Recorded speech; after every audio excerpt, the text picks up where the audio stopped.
तो आज हम पढ़ेंगे क्षितिज भाग 1 के पाठ ल्हसा की ओर की व्याख्या। और इस चैप्टर को हम लोग 2 पार्ट्स में पढ़ेंगे। आज केवल हाफ चैप्टर की व्याख्या होगी और कुछ क्वेश्चन आंसर को हम लोग सॉल्व करेंगे और नेक्स्ट वीक में इसको किया जाएगा। तो यह जो ल्हसा की ओर पाठ है, इसको लिखा है राहुल सांकृत्यायन जी ने। तो राहुल सांकृत्यायन का जन्म हुआ था 1893 में और उनके ननिहाल गांव पंदहा, ज़िला आज़मगढ़ जो उत्तर प्रदेश में है, यहाँ हुआ था। और उनका पैतृक गांव कनैला था। उनका मूल नाम केदार पांडे था और उनकी शिक्षा काशी, आगरा और लाहौर में हुई।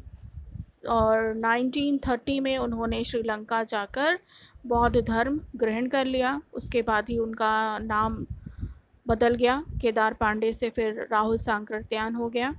और राहुल जी की पाली, प्राकृत, अपभ्रंश, तिब्बती, चीनी, जापानी, रूसी सहित अनेक भाषाओं के जानकार थे और उन्हें महापंडित कहा जाता था।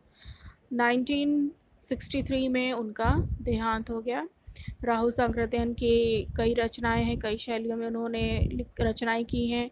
उपन्यास, कहानी, आत्मकथा, यात्रा वृत्तांत, जीवनी, आलोचना, शोध आदि अनेक विधाओं में उन्होंने साहित्य की रचना की है। इतना ही नहीं, उन्होंने अनेक ग्रंथों का हिंदी अनुवाद भी किया है। मेरी जीवन यात्रा 6 भागों में है ये। दर्शन दिग्दर्शन, 22वीं सदी, वोल्गा से गंगा, भागो नहीं, दुनिया को बदलो, दिमागी गुलामी, घुमक्कर शास्त्र उनकी प्रमुख कृतियाँ हैं। और साहित्य के अलावा दर्शन, राजनीति एवं धर्म साहित्य, धर्म इतिहास, विज्ञान आदि विभिन्न विषयों पर राहुल जी द्वारा रचित पुस्तकों की संख्या लगभग 150 है। राहुल जी ने बहुत से लुप्तप्राय सामग्री का उद्धार कर अत्यंत महत्वपूर्ण कार्य किया। यात्रा वृत्त लेखन में राहुल जी का स्थान अन्यतम है। उन्होंने घुमक्कड़ी का शास्त्र रचा और उससे होने वाले लाभों का विस्तार से वर्णन करते हुए मंजिल के स्थान पर यात्रा को ही घुमक्कड़ का उद्देश्य बताया। घुमक्कड़ी से मनोरंजन, ज्ञानवर्धन एवं अज्ञात स्थानों की जानकारी के साथ साथ भाषा एवं संस्कृति का भी आदान प्रदान हो।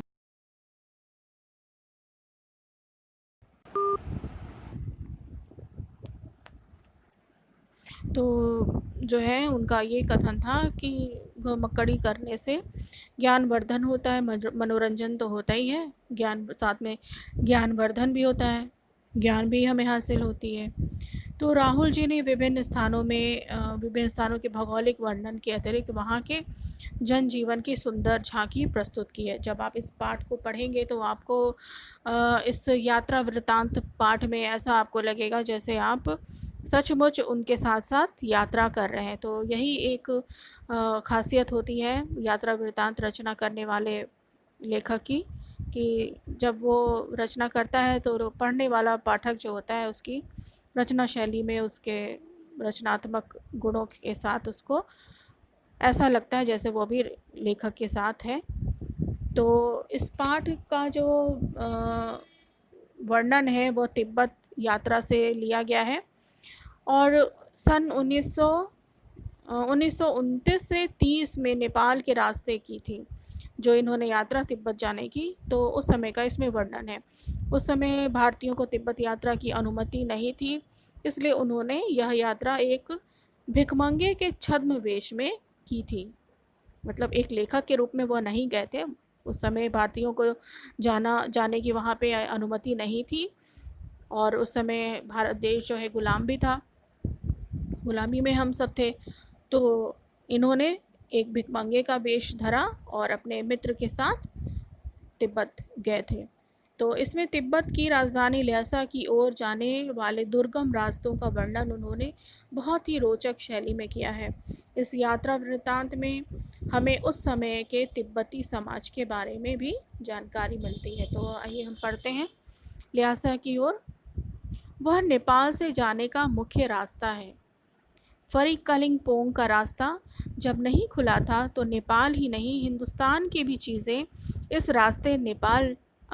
रास्ते तिब्बत जाया करती थी। तो ये यहाँ पर जो है इस पाठ में जो ये वर्णन कर रहे हैं कि उस समय जो है नेपाल से तिब्बत जाने का यह मुख्य रास्ता था, करीब फरिकलिंगपोंग। और उस समय यह रास्ता जो है नहीं खुला था। और इस पाठ में जब हम पढ़ेंगे तो हम देखेंगे कि बीच बीच में जो इन्होंने जो दूसरी यात्रा की है उसकी भी इसमें तुलना की है, उसको भी ये कंपेयर करते गए। तो 5 साल पहले जब इन्होंने दूसरी यात्रा की उस समय फरिकलिंगपोंग का रास्ता बन चुका था, लेकिन अभी जो है ये रास्ता खुला नहीं है। तो ये जो नेपाल से तिब्बत जाने का जो मुख्य रास्ता है, इसी रास्ते से सारी चीज़ें हिंदुस्तान की जो सभी चीज़ें हैं वो जाया करती थी, इसी रास्ते से तिब्बत जाया करती थी। और यह व्यापारिक ही नहीं, सैनिक रास्ता भी था। तो केवल व्यापार के लिए ही इस रास्ते का प्रयोग नहीं हुआ करता था, बल्कि जो सैनिक थे वो भी इसी रास्ते से आया जाया करते थे। इसलिए जगह जगह फौजी चौकियाँ और किले बने हुए थे। तो सीमा में कोई आ ना जाए, तो इस बात से जो है चौकियाँ बनी होंगी तो फौजियों की, तो वहाँ पर जो है चौकियाँ भी थीं रास्ते में, जिनमें कभी चीनी पलटन रहा करती थी। और आजकल बहुत से फ़ौजी मकान गिर चुके हैं। तो उस समय तो रहा करते होंगे, चीनी पलटन थे तो उनके परिवार भी रहे होंगे, उनके मकान भी थे, लेकिन इस समय जो है वो मकान जो है फ़ौजियों के मकान गिर चुके हैं। दुर्ग के किसी भाग में जहाँ किसानों ने अपना बसेरा बना लिया है, वहाँ घर कुछ आबाद दिखाई पड़ते हैं। तो ये जब ऐसे उस रास्ते से चलते चलते आगे बढ़ते हैं तो वहाँ पर देखते हैं कि कुछ किसानों ने वहाँ पर अपना बसेरा बना लिया है, वहाँ पे वो रहते हैं किसान लोग। और उस जगह पर जो है घर बसे हुए हैं और आबादी है। और ऐसा ही परित्यक्त एक चीनी किला था। वहाँ हम चाय पीने के लिए ठहरे। तो यात्रा में सफ़र करते समय जो है जहाँ पर ये ठहरे थे वो एक परित्यक्त चीनी किला था। मतलब उस समय कभी रहा करते होंगे चीनी लोग, लेकिन अभी उस समय नहीं है। तो वहाँ पर ये ठहरे चाय पीने के लिए। तिब्बत में यात्रियों के लिए बहुत सी तकलीफ़ें थीं। और तिब्बत के जो यात्री ज़्यादातर सफ़र जो है उस समय पैदल ही किया करते थे, और कोई ज़्यादा साधन नहीं हुआ करता था। तो वो जो सफ़र था बहुत ही कष्टदायक था। तो सफ़र का ये वर्णन करते हैं कि बहुत तकलीफ़देह था और कुछ आराम की बात भी नहीं थी। वहाँ जाति पाति छुआछूत का सवाल ही नहीं है, और ना औरतें पर्दा करती हैं। तो जब इन्होंने आगे वर्णन करते हैं तो बताते हैं कि वहाँ पर जात पात और ऊंच नीच छुआछूत जैसी कोई भी बात नहीं है। वहाँ पर ये लोग इस तरह की बातों को नहीं मानते, और ना तो औरतें पर्दा करती, किसी अजनबी को देख के या अनजान पुरुष को देखकर पर्दा भी नहीं करती। और बहुत निम्न श्रेणी के जो भिखमंगों को लोग चोरी के डर से घर के भीतर नहीं आने देते, नहीं तो आप बिल्कुल घर के भीतर चले जा सकते हैं। तो जो राहगीर हैं जो यात्रा कर रहे हैं, अगर चलते चलते थक गए हैं, उनको चाय पीने की इच्छा महसूस हो रही है, तो वो किसी भी घर में स्वेच्छा से, माने अपनी इच्छा से जा सकते हैं। तो वहाँ पे लोग किसी भी चीज़ का छुआछूत का भेदभाव नहीं करते, क्योंकि वो ऐसा इसलिए यहाँ पे कह रहे हैं क्योंकि वो एक भिखमंगे के भेष में गए थे और उन्होंने इस चीज़ को पाया कि किसी ने भी उनके इस रूप को देखकर किसी भी हीन भावना से उनको नहीं देखा। तो इसलिए वो कहते हैं कि आपके लिए जो है घर हमेशा खुले रहते हैं। औरतें भी छुआछूत जैसी बातें नहीं मानती और पर्दा जैसी चीज़ें नहीं करती, और बिल्कुल स्वेच्छा से बिना किसी डर से आप घर के भीतर जा सकते हैं, और नहीं तो आप बिल्कुल घर के भीतर जा सकते हैं। चाहे आप बिल्कुल अपरिचित हों, तब भी घर की बहू या सासू को अपनी झोली में से चाय दे सकते हैं। तो अगर आप अपरिचित हैं और आपको चाय पीनी है, क्योंकि ठंड वहाँ बहुत ज़्यादा है, तो अपने आप को गर्म रखने के लिए वो चाय पिया करते होंगे, और अपने झोले में से या जैसे कपड़े में गठरी बना के रख लेते हैं, तो उसमें से आप चाय जो है निकाल कर दे सकते हैं, और घर की जो औरतें हैं, बहुएँ हैं, वो आपके लिए चाय बना कर ला देंगी, और या वो आपके लिए उसे पका देंगी। मक्खन और सोडा, नमक दे दीजिए। वह चाय चोंगी में कूटकर उसे दूध वाली चाय के रंग की बना के मिट्टी के टोंटीदार बर्तन यानी खोटी में रख के आपको दे देंगी। और आप उनके पास जाइए, चाहे आप अपरिचित हों, आप अजनबी हो उनके लिए, फिर भी आप अगर उस अपनी झोली में से मक्खन, नमक, सोडा दे देंगे, तो वो आपके लिए चोंगी में कूट के दूध वाली चाय जैसी बना कर ले आएंगी। तो वहाँ पे जो है चाय, चीनी, पत्ती, दूध वाली जो हम लोग चाय पीते हैं, वो उस तरह की चाय नहीं पीते, वो मक्खन मिला हुआ चाय पीते हैं, जिससे जो थोड़ा पौष्टिक भी होता है और शरीर को थोड़ा गर्म भी रखता है। तो टोटीदार बर्तन जिसमें नोज़ल जैसा बना हुआ रहता है, उसमें वो आपको चाय बनाकर दे सकती हैं। और फिर आगे वो लिखते हैं कि यदि बैठक की जगह चूल्हे से दूर है, मतलब जहाँ आपको बिठाया है, हो सकता है आपको वो अंदर बिठा भी सकती हो, तो अगर बैठक की जगह चूल्हे से दूर है और आपको ऐसा डर लगता है कि सारा मक्खन आपकी चाय में ना नहीं पड़ेगा, तो आप खुद जाकर चोंगी में चाय मत कर ला सकते हैं। तो ऐसा भी आप कर सकते हैं।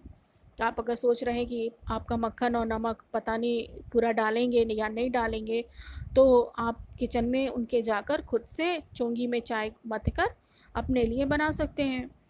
चाय का रंग तैयार हो जाने पर फिर नमक, मक्खन डालने की ज़रूरत होती है। फिर चाय जब बन जाती है, तब उसमें बाद में फिर नमक और मक्खन मिलाया जाता है।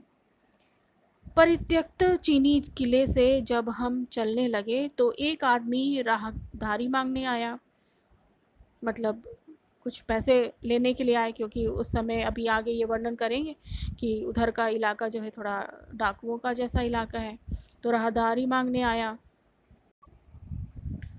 तो हमने वह दोनों चिटें उसे दे दी। कौन सी चिटें दे दी? जो उन्होंने नेयन गांव में के पास पुल से नदी पार करने के लिए जोंगपोन जो मजिस्ट्रेट हैं के हाथ की लिखी लम्यक राहदारी जो लेखक हैं ने अपने मंगोल दोस्त के माध्यम से प्राप्त की थी, उन्होंने उन राहदारी मांगने वालों को वो दोनों चिटें दे दी। शायद उसी दिन हम थोंगला के पहले के आखिरी गांव में पहुंच गए, और उस दिन वो थोंगला का जो पहला और आखिरी गांव था, वहाँ तक वो पहुंच गए। यहाँ तक की सफ़र यात्रा उनकी पूरी हो गई। यहाँ भी सुमति के जान पहचान के आदमी थे। तो यहाँ पर जो ये सुमति नाम जो आ रहा है, ये इनके मित्र हैं जो बौद्ध भिक्षु हैं, जिनकी सहायता से ही लेखक तिब्बत की यात्रा करने में सफल हुए हैं। तो ये उन्हीं का वर्णन करते हुए कह रहे हैं, क्योंकि ये बहुत भिक्षु हैं, तो इनको जानने वाले भी लोग हैं वहाँ पर, और भिखमंगे रहते भी, ठहरने के लिए अच्छी जगह मिल गई। तो जब ये सुमति के साथ ये सफ़र कर रहे थे, तो उनके जान पहचान के कारण उनको ठहरने के लिए बढ़िया जगह भी मिल गई। फिर बताते हैं, 5 साल बाद हम इसी रास्ते लौटे थे, और भिखमंगे नहीं, एक भद्र यात्री के भेष में घोड़ों पर सवार होकर आए थे। तो फिर अपनी दूसरी यात्रा का भी इसमें वर्णन करते हुए बताते हैं कि 5 साल बाद जब वो इसी रास्ते से लौटे, तो उस समय वो एक भिखमंगे के भेष में नहीं गए थे, वो एक अच्छे इंसान के भेष में गए थे, अच्छे कपड़ों में गए थे, और घोड़ों पर सवार होकर आए थे। किंतु उस वक्त किसी ने उन्हें रहने की जगह नहीं दी, और हम गांव के एक सबसे गरीब झोपड़े में ठहरे थे।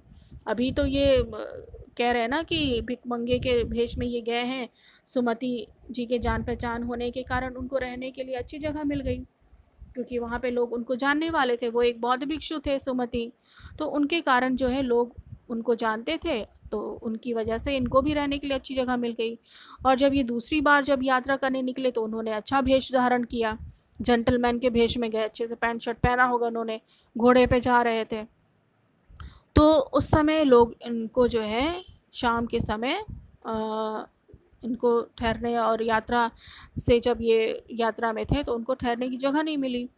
और आगे फिर बताएंगे कि घोड़े पर सवार होकर आए थे, किंतु उस वक्त किसी ने हमें रहने के लिए